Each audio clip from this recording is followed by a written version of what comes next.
Every student is unique. Every student learns differently, and every student matters. This is Idea Exchange, the Future of K-12 Education series, brought to you by McMillan Pazdan Smith Architecture. Welcome to the Future of K-12 Education, Summer School Sessions. This is Ben Thompson with the Idea Exchange, the Future of K-12 Education podcast. It's a pleasure to be with you again for this next summer school series. I've asked a colleague of mine, Michelle Smyth, the K-12 sector leader in our Charleston office, to join this important series of podcasts. Michelle has worked in K-12 education and higher education for projects and clients over the last 20 years. She is a highly experienced designer and a thoughtful advocate for providing the best environments for students, teachers, and the communities they serve. And she's also a friend. Michelle and I were classmates in college, and I'm glad that she has joined this exchange of ideas in education. You'll be pleased to meet her as well. Hi, I'm Michelle Smyth. I'm an architect with McMillan Pazdan Smith Architecture, based out of the Charleston office, and I help lead the education studio in that office. In this very special episode, we want to broaden our lens to talk about not only the K-12 public school system, but how the intersections of government, cities, and schools influence the success of an area's citizens. It takes great leadership from the top down to drive public policy that will set standards of excellence in education and provide equitable opportunities for growing communities. Join us for this very special episode. My guest today is known to many of you. He is widely considered to be one of the most effective mayors in America. Having served 10 visionary terms as mayor of the city of Charleston from 1975 to 2016, he used a platform based on improving the quality of life for all to transform downtown Charleston into the world-renowned cultural hub that it is today. Under his leadership, Charleston increased its commitment to racial harmony and progress, achieved significant decreases in crime, and experienced a revitalization of business and development. He is currently teaching courses on American government and public policy at the Citadel while working to build the International African American Museum on downtown Charleston. It is my great honor to introduce Citadel graduate, USC Law alumni, former South Carolina House of Representatives member, 10-term City of Charleston mayor, and my friend, Mayor Joe Riley. Mayor Riley, thank you again so much for agreeing to be a guest on our Idea Exchange podcast today. It's such a pleasure to have you here. I know how busy you are, even in retirement, but that you could come and lend a little bit of time with us today is wonderful. Well, Michelle, it's a real pleasure. Thank you for having me, and thank you for your leadership. Thank you. To kick us off, I wanted to pose a question to you that goes back to the beginning of when you decided to run for public office. And it was before you entered the mayor's seat, really. It was when you served and you ran for the state House of Representatives. Back in the 60s, you decided to include in your campaign platform some educational initiatives, funding for kindergarten programs, and support for the raising of teacher salaries. Since a lot of our audience is involved in education, can you tell us a little bit about why that was important to you at that time when you were seeking public office? Well, when I sought public office, I had a broad vision of my duties and responsibilities, and public education to me was first and foremost. The fact that our teachers were ill-paid, and which had a very serious negative impact on our state. We wanted the best and the brightest to want to come and teach to our school and our schools, and then it was shocking as I considered seeking public office to be reminded that there was not a public kindergarten system in South Carolina, and this was increasingly understood, and that is that early childhood education is so important, and that a child misses those early years of educational stimulation and instruction.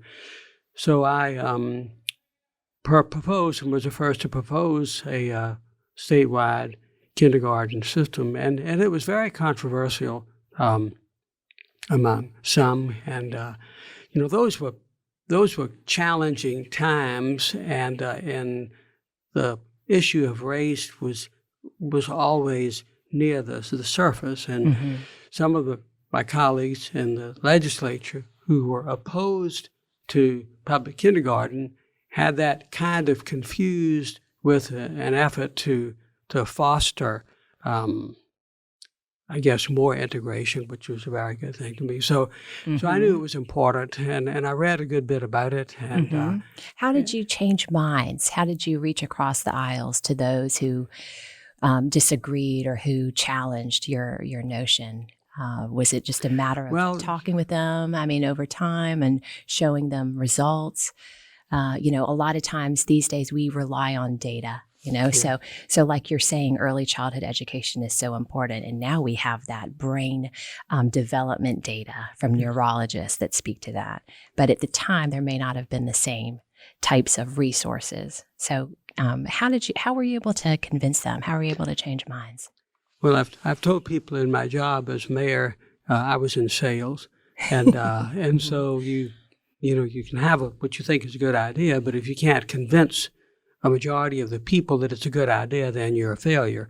So I was always selling, and I read a lot about it, and talked about the young mind and how important it was for the state of South Carolina for these children to enter school ready to learn, and then the data that we were in a very distinct minority, that is, a state that didn't have a public education program, and so I just kept selling it one-on-one, and I found my colleagues were increasingly receptive to it, and then the governor was as well. They had a study done about the needs of South Carolina about the time I was seeking public office, and those who studied it, determined that the absence of a public kindergarten system was a real detriment to the state. So it really wasn't hard to sell. You just had to keep at it, and eventually I got to where a majority of the members of the House of Representatives where I was serving were on board. We're able to support it. That's great. That's great. I'd like to stay in those early days, and because you talked a little bit about an underlying, under the surface tension of racism, and we understand that at the time, schools were becoming more integrated.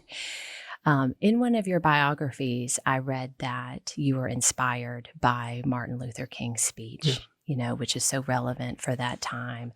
And I'd love for you to just talk to our audience and tell us a little bit about the circumstances around when you listened to that speech and why it struck such a chord with you.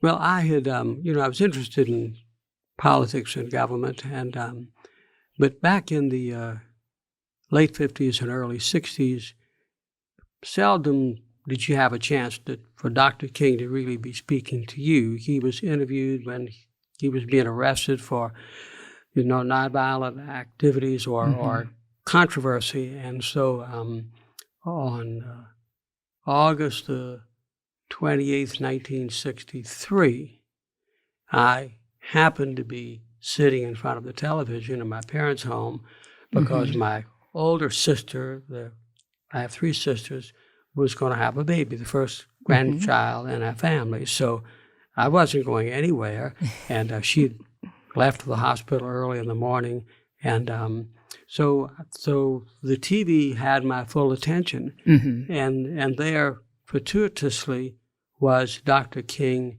giving his speech, I Have a Dream speech, at the U.S. Capitol, and so for the first time in my life, Dr. King was speaking to me. That's powerful. So I hung on every word. And I grew up in the South, the segregated South. No African Americans were in school with me back then.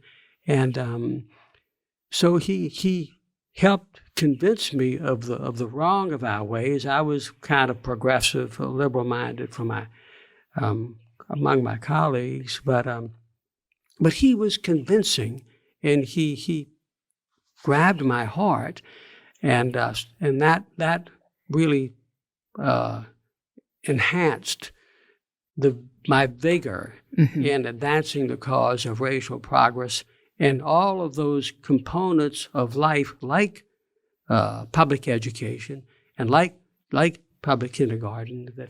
It was integrated with all of that, all of the challenges of our time, and so he changed my life. And then I ran for the legislature to serve, but I was very committed to racial progress in every way that I could do. When I was first elected to the legislature, there were no African Americans in the legislature. I read that too. 2 years later, two were running in Charleston, and I gave them all of my campaign money. You know, the way we had it, you got a certain amount of money, and because I knew that was important. And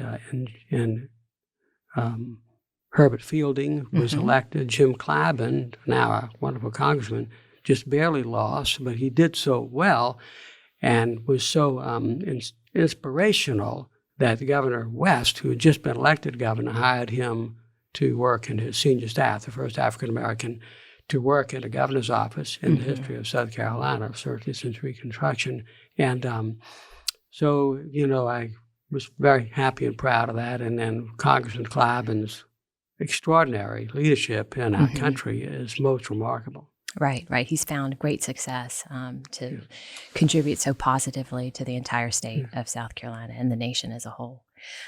That's wonderful. You know, we in our practice, in our architecture practice, we pride ourselves on being a practice that supports the community in every project that we realize and build.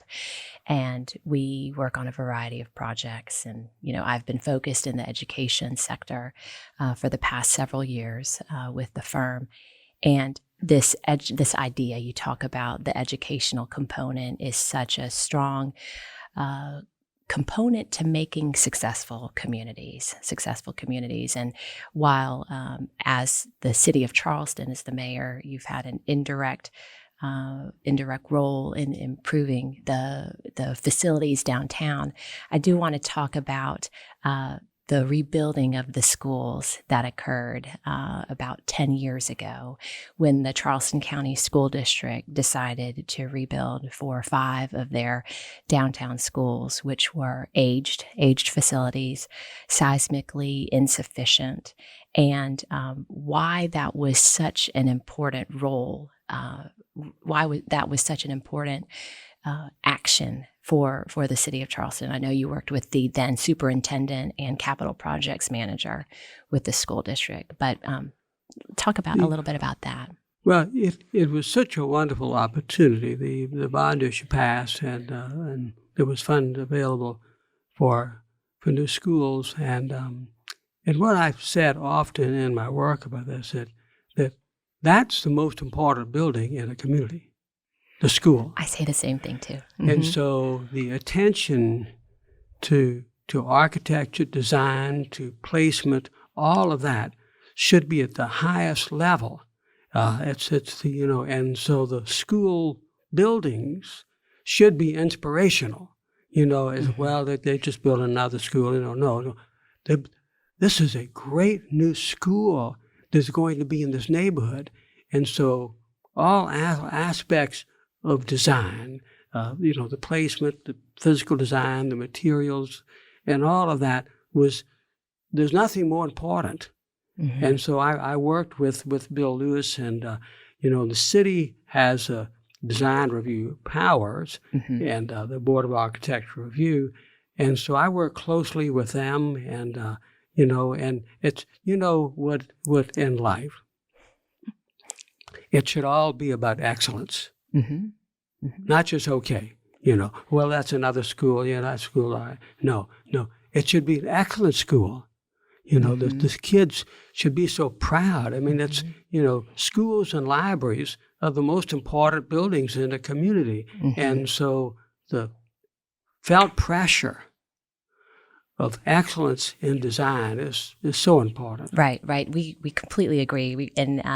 You talk about schools and you talk about libraries, but you've also carried that, as your role as mayor, to extend it to the entire public realm, which I think has really endured this success. It points to the success that you've had as mayor. I mean, all of the civic buildings that have been erected under your time, all of the public parks. It's a wonderful thing. It's a wonderful thing to recognize that the excellence should exist in the public realm. And I'd love for you to talk a little bit more about your leadership in that realm, because you did help to found the Mayor's Design Institute, and why that, how you came to how you put the pieces together to do that, and then what other cities or communities you look to as examples for bringing that excellence back home.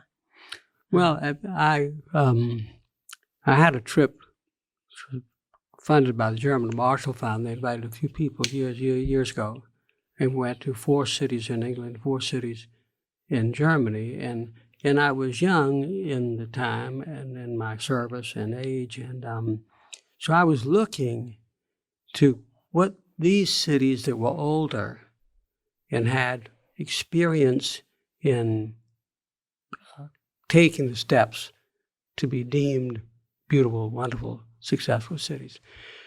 And at the end of our trip, I was walking in a downtown neighborhood in Bremen, Germany, by myself, and I saw clearly a retiree and a blue-collar worker. That's what it looked to me like. He was retired, so not wealthy, and he was walking in the downtown neighborhood with such pride, and I just watched him. And what I realized was that was his. The public realm was his. And it was excellent, and it was beautiful, and it was nourishing and inspiring to him. So that's, of all the things we saw in all those cities, I brought that back. That is, that in our country, we should feel extraordinary pressure to build the quality public realm, because it's a gift to all the citizens. And, some citizens don't get to travel any.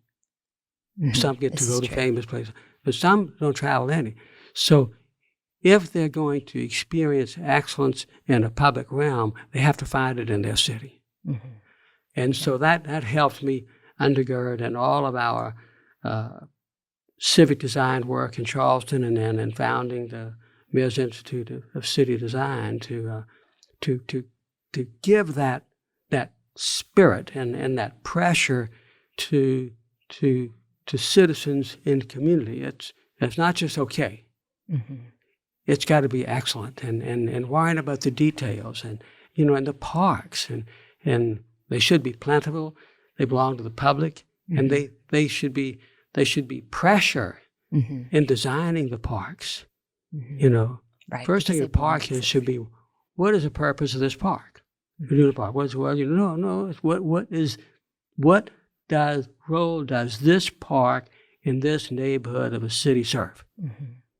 Figure that out first, right? And then go accordingly. Nothing is left to chance, and everybody should feel great pressure about that. And proud of the Mayor's Institute of City Design, and several hundred mayors have gone through that, and probably a few hundred cities, and it shaped them because they all, in part, acquire that zeal, and it doesn't have to be a big city. It can be a little city that is. Is it excellent? That's great. Splendid? Right. It's certainly a lesson that can be learned and taught to large communities, large cities, and smaller cities, smaller communities.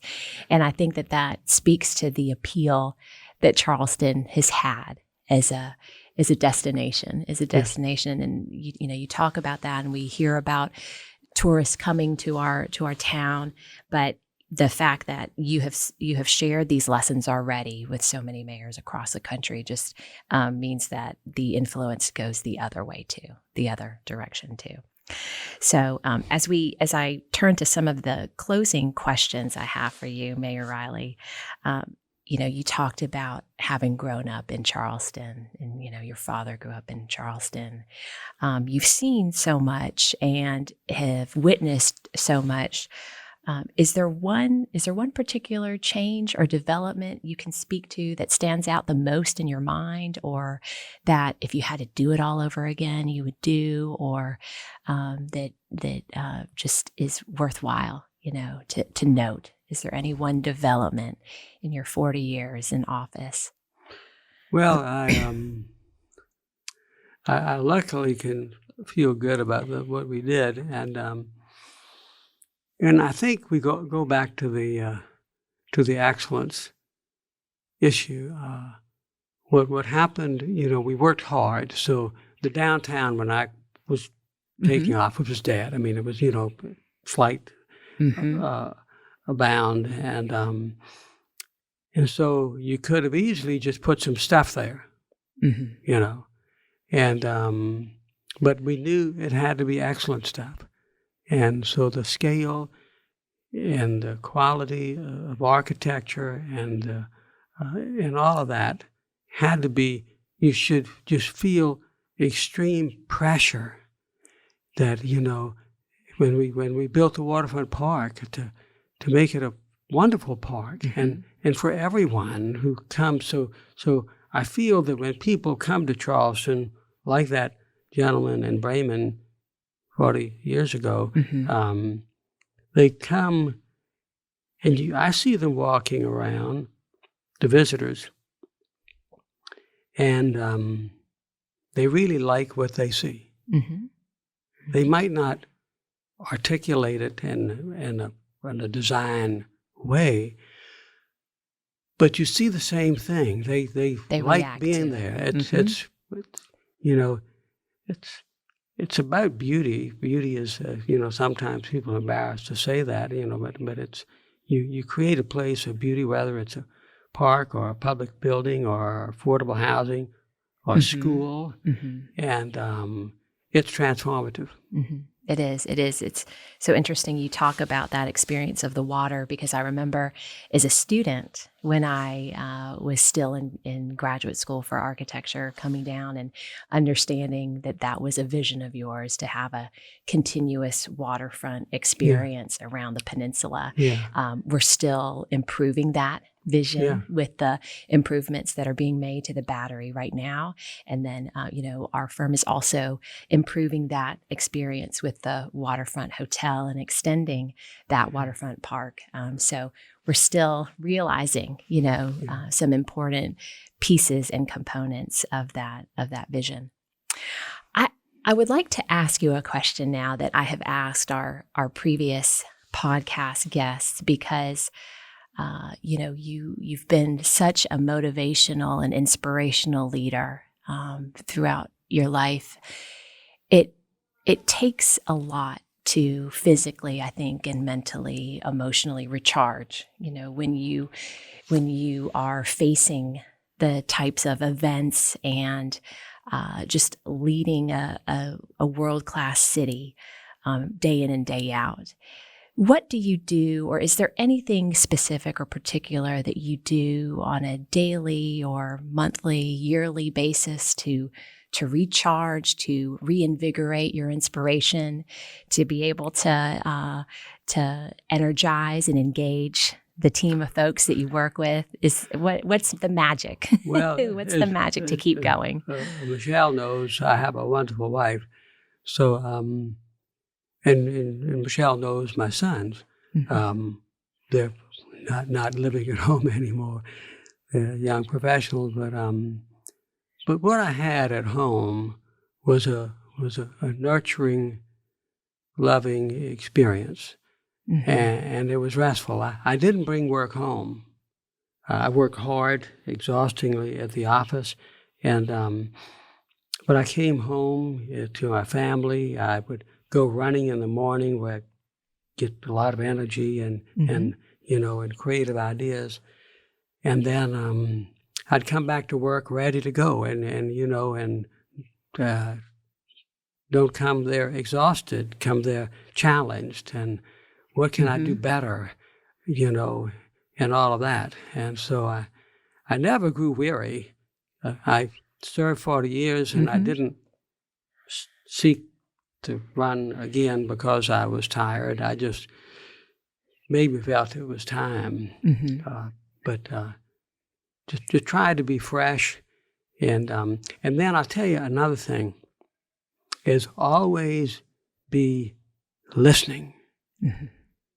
Listening to your people, watching them. You don't think you know more than they do. You don't. Right. You let them encourage you and inspire you and teach you. And then I had wonderful staff working with me, all with just wonderful people, and they inspired me too. So, just be receptive to new ideas, and to watch people through their actions seek excellence. So I never go weary. That's great. And always looking for the next best thing to do. Not a busy thing to do, but and listening to other people, watching other cities, and continually asking that question: what else can I do? What else can I do better? That's right. Yeah. That's great. Well, the last question I'm going to ask you today is about what you're up to now, because while you are retired and not serving as mayor any longer, I know you're keeping very busy. I know that you have been very involved with the development of the African American Museum.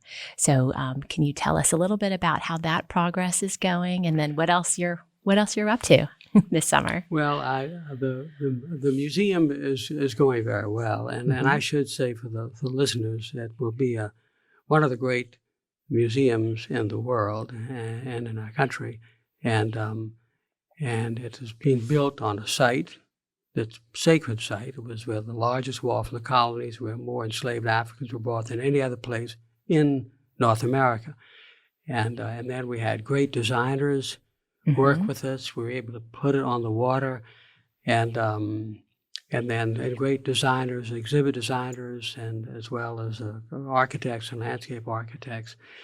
So I in one way work on that every day. I'm head of the building committee and the fundraising committee. You wear many hats still. But it's really going to be a prideful institution for our country. And, you mentioned earlier on the water, one thing in studying other cities over time is that you make every bit of the water's edge you possibly can accessible to the public and design it with excellence. That's what great cities do. And we have done that. The African American Museum will do that. And I think for the citizens of South Carolina, it will be an extraordinarily prideful experience, because it's a gift we're giving to the country and beyond, but it belongs to us here in South Carolina.